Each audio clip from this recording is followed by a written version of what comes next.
Evening guys, welcome to study with Sunita channel में। एक बार फिर से आपका स्वागत है हमारे channel study with Sunita channel में। गाइस, आज मैं आपको परिभाषित शब्द लेकर आई हूँ और आज मैं आपको परिभाषित शब्द पढ़ाऊंगी, वो जो किसी भी एग्जाम्स के लिए महत्वपूर्ण होगा। ठीक है ना। मैं 100 परिभाषित शब्द करवाऊंगी, लेकिन एक ही क्लास में नहीं, 20 करके आपके 5 क्लास में मैं आपको 100 कराऊंगी।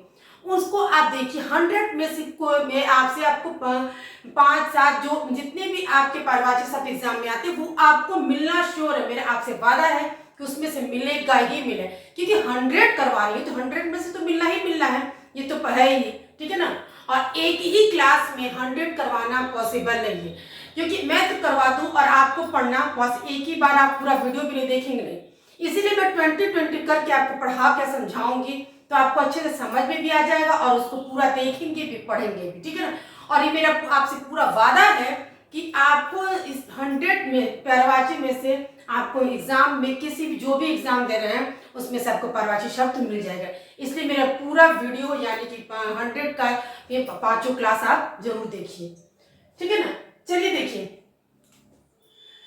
पहले तो हम लोग समझ लेते हैं कि परिभाषित शब्द क्या होता है। देखिए, परिभाषित को हम समानार्थी शब्द भी कहते हैं, शब्दों का भंडार भी कहते हैं, शब्दकोश भी कहेंगे। क्यों?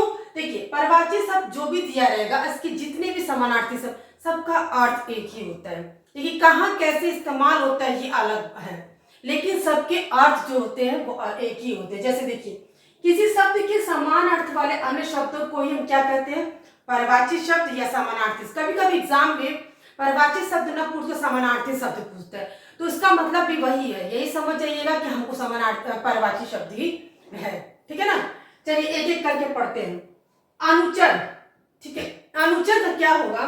अनुयायी, आज्ञाकारी, नौकर या सेवक। देखिए, अनुचर उनको कहते हैं जैसे आप जो आपका काम करता है, जो आपकी बातें सुनता है, नौकर, सेवक। ठीक है, आज्ञाकारी जिसके आप, तो ये जरूरी नहीं है। जैसे मान लीजिए सेवक, राम के सेवक हनुमान जी हैं, तो क्या उनके वो नौकर है? नहीं, उनको सेवक रूप में कहा गया था क्योंकि वो हनुमान भक्त थे, इसलिए उनको उनका दर्जा जो सेवक के रूप में दिया गया था। लेकिन जो नौकर, जैसे अब अनुचर में नौकरों का भी जो काम घर में करेंगे उसको नौकर कर सकते हैं। जैसे अब आपकी बात जो कोई मानेगा उसको क्या करें? आज्ञाकारी कहेंगे। तो यानी कि इन अनुचर का अर्थ ये सब, अनुयायी, आज्ञाकारी, नौकर, सेवक, यही होगा। ठीक है ना। आगे बढ़ते, अपमान, किसी का अपमान करने का बात है। ठीक है ना। तो अपमान को हम कहते हैं कि अरे वो मेरा अनादर किया, बात वही हुआ। अवज्ञा किया, बात वही हुआ। या अवहेलना किया, मेरे बातों को अवहेलना किया, मेरा तिरस्कार किया। तो यानी कि अपमान का एक अर्थ न हो, कितना हो सकता है? अनादर। ठीक है, अवहेलना, तिरस्कार, सब उसके अपमान के ही अर्थ है। ठीक है ना। अभिमान, हमको घमंड होना। ठीक है, किसी बात का घमंड होना। तो देखिए उसको क्या कहते हैं? इसको बहुत अहम है, अहंकार है। ठीक है, गर्व है, घमंड है। हमको किसी के ऊपर गर्व है तो हम कहते हैं, मतलब तो उसका मतलब भी क्या? वो अभिमान है। ठीक है, घमंड है। तो सबका अर्थ वही हुआ। अमृत। ठीक है, अमृत, पीने वाले अमृत को अमृत जिसे कहा जाएगा, तो क्या उसका होगा? इसको अमीय, पीयूष, सुधा और मधु, जो शहद होती है उसको भी अमृत के रूप में ही माना जाता है। तो उसको क्या कहेंगे? हम लोग उसको शहद कहते हैं, फिर मधु भी कहते हैं। तो क्या है? वो अमृत का ही माना। समुद्र मंथन के समय जो अमृत निकला था उसको क्या क्या कह सकते हैं? पीयूष, सुधा, अमी। तो मान लीजिए अगर आपके एग्जाम में अमित दे देगा और अमृत नहीं, तो आपको ये समझ जाना है कि अमित मतलब अमृत, उसका कुछ भी हो सकता है, मधु, सुधा को। ठीक है ना। उसके बाद असुर, आपने असुर मतलब क्या? राक्षस, दानव। तो क्या क्या उसको देखिए बुलाते हैं। आपने जो भी ये भक्ति सीरियल देखते हैं, महाभारत, रामायण में भी देखा, असुरों ने आक्रमण कर दिया। इसका मतलब असुरों ने यानी कि राक्षसों ने। तो कभी कभी देखिए उसको राक्षसों ने आक्रमण कर दिया, दैत्यों ने आक्रमण कर दिया, दानवों ने आक्रमण कर दिया। तो मतलब एक ही शब्द को कई रूप से बोला जाता है, लेकिन बात तो वही हुआ, असुर, दैत्य, राक्षस। ठीक है, यानी कि उसी को कहा जाएगा। फिर आंख। ठीक है, आंख का क्या होगा? अक्ष, चक्षु, दृष्टि, नयन। आपके नयन बहुत अच्छे हैं, तो आपके नयन अच्छे तो किसको कहा जाए? आंख को ही। ठीक है ना। आपके चक्षु कैसे हैं आपके? तो क्या हुआ? ये आपके आंख को अक्ष चक्षु दृष्टिनेन, ठीक है। जब आप अगर आंख अपना चेक कराने तो बोलते हैं ना दृष्टि दोष है, निकट दृष्टि दोष है, तो मतलब आपकी आंखों की दोष की बात हो रही, तो किसकी दोष है? आंखों की बात है ना। आकाश, ये बहुत कॉमन है, आपको पता ही है, हमेशा से एग्जाम में आता रहता है। अंबर, अंतरिक्ष, गगन, नभ, व्योम, ठीक है ना। क्या है? अंबर, अंतरिक्ष, गगन, नभ, व्योम। फिर आग, ये भी बहुत कॉमन है, हमेशा से आता रहता है। अग्नि, अनल, दहन, पावक, ठीक है। अग्नि, अनल, दहन, पावक सब क्या है? आपके आग के ही पर्यायवाची है। फिर आनंद मतलब खुशी होना, ठीक है ना।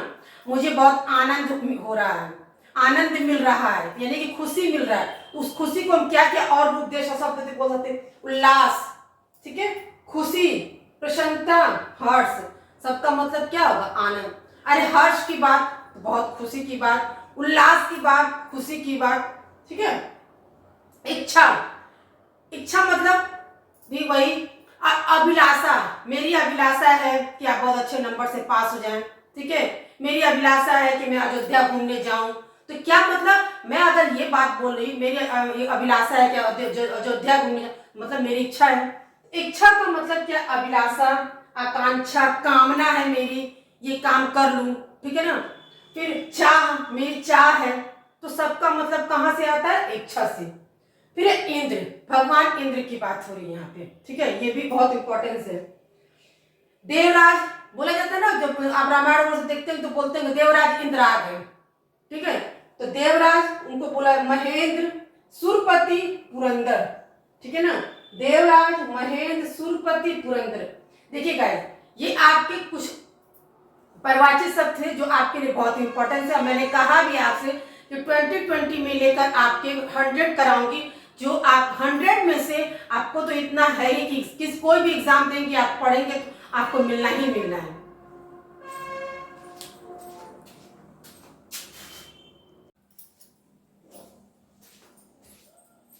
चलिए गाइस, अभी तक जो पर्यायवाची मैंने बताया उसके आगे मैं आपको बताती हूँ, और ये भी पर्यायवाची बहुत इंपॉर्टेंस है, ठीक है। चलिए, जैसे कमल, कमल फूल को और क्या कहते हैं? अंबुज, पंकज, जलज और पुष्कर, ठीक है ना। अगर हम पुष्कर भी कहते हैं तो ये हमको समझ में आ जाता है कि पुष्कर किसको कहा जाता है? कमल के फूल को ही, ठीक है ना। केवल पुष्कर कहेंगे तो अंबुज, कमल, ठीक है ना। लेकिन अगर वही पुष्प कहेंगे तो पुष्प किसी भी फूल को कहा जाएगा, लेकिन सिर्फ यहाँ कमल की बात है तो पुष्कर, ठीक है। अगर मान लीजिए किसी पूजा पाठ में अगर कहा कोई कहता है कि पुष्कर लाई, तो हमको ये समझ में आ गया कि मतलब वो पुष्कर कमल को कह रहा है, ठीक है। कामदेव का क्या है? पंचसर, मदन, रतिपति, ठीक है। कामदेव को आप जानते ही हैं, पंचसर, मदन, रतिपति। कुत्ता, ठीक है। कुकुर, कुकुर, सारमेर, सुनहा। देखिए, आप अभी जानते होंगे गांव में अभी भी कुत्ते को लोग कहते हैं कुकुर, कुकुर को भगा दो, क्योंकि उसको कुत्ते को तो लोग दूसरे को क्या कहते हैं? कुकुर भी कहते हैं, ठीक है, गांवों में कहा जाता है, ठीक है ना। जैसे आपको ये जानना चाहिए कि कुत्ता को और भी क्या कह सकते हैं। हम लोग तो जानते हैं कुत्ता को ये कहते हैं, लेकिन कुत्ते के और भी क्या कहा जा सकता है? कुकुर, कुकुर नहीं, ठीक है। सारमेर, सुनहा, ठीक है। कुबेर जो धनपति देव, ठीक है, धनों के देव कुबेर, उनको और हम क्या कहते हैं? धनद, धनद इसीलिए कहते हैं कि धनों को के देव माना जाता है कुबेर को। फिर धनदीप, भाई धनों के देव कुबेर भंडारी। नरवाहन, यक्षराज, यानी कि कुबेर को ही कहा जाता है। फिर कोयल जो, ठीक है, पक्षी, उसको देखिए क्या कहते हैं? कोकिल, पिक, वनप्रिय, परभित, ठीक है ना। और क्या कहते हैं? कोकिल, पिक, वनप्रिय, परभित, यानी कि कोयल को क्या कहते हैं? क्रोध, गुस्सा, ठीक है।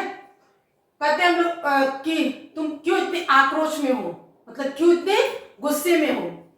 फिर कहते खिसिया गया क्या, मतलब क्या वो गुस्से में हो गया, तो खीज, गुस्सा, कोप, ठीक है ना, ये सब क्या होता है? क्रोध का ही, गुस्से को ही। खोज, किसी चीज की खोज करना, अन्वेषण करना, अनुसंधान करना, आविष्कार करना, ये सब क्या है? खोज ही करना। अब उसको अलग अलग रूप में जैसे बोलते हैं, किसी चीज को नया आविष्कार कर आविष्कार बोल देते हैं कि मनोविज्ञान में बोलते हैं अन्वेषण करना, ऐसे करके जैसे अनुसंधान करना, छानबीन करना, किसी चीज की खोज करना, जांच पड़ताल करना। हर देखिए चीज वही है, खोज करना, लेकिन हर डिपार्टमेंट का कहाँ कैसे चीज उसको करना है। कोई चीज का जांच हो रही है, मान लीजिए मेडिकल में, तो कहेंगे इस चीज की जांच हुई, तो मतलब उसका खोज ही कर रहे हैं। ठीक है। गंगा, देवों की देव नदी गंगा, जिसको हम क्या कहते हैं, देव नदी भी कहते हैं। फिर है भागीरथी भी कहते हैं, और मंदाकिनी भी, उस जाह्नवी भी। ठीक है ना।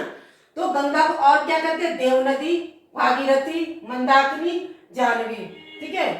गणेश एक दंत दयावंत है ना, उसमें आरती में बोली जाती है। तो एक दंत किसको कहते हैं हम लोग, ये उस आरती में पढ़ते तो हमको ये पता होना चाहिए कि किसके लिए कहा जा रहा है, तो गणेश भगवान के लिए।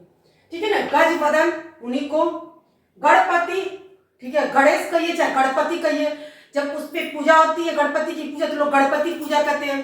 फिर ऐसे होती है तो लक्ष्मी गणेश कहते हैं, उन्हीं को कई रूप से देखिए कहा जा रहा है। मूषक वाहन, क्योंकि उनका वाहन जो है वो मूषक है, इसीलिए उनको मूषक वाहन कहा जाता है। देखिए गाइस, मैंने आपको 20 आज आपको पर्यायवाची शब्द कराया है। इन 20 में आपको 2-3 तो इम्पोर्टेंस मिल ही जाएगा, लेकिन मैं जो आपको 100 कराऊंगी, 100 में से तो आपको श्योर है एग्जाम में मिलना ही मिलना है, और वो है जो बहुत इंपॉर्टेंस है। नेक्स्ट क्लास में फिर मैं आपको 20 लेकर पर्यायवाची शब्द आऊंगी।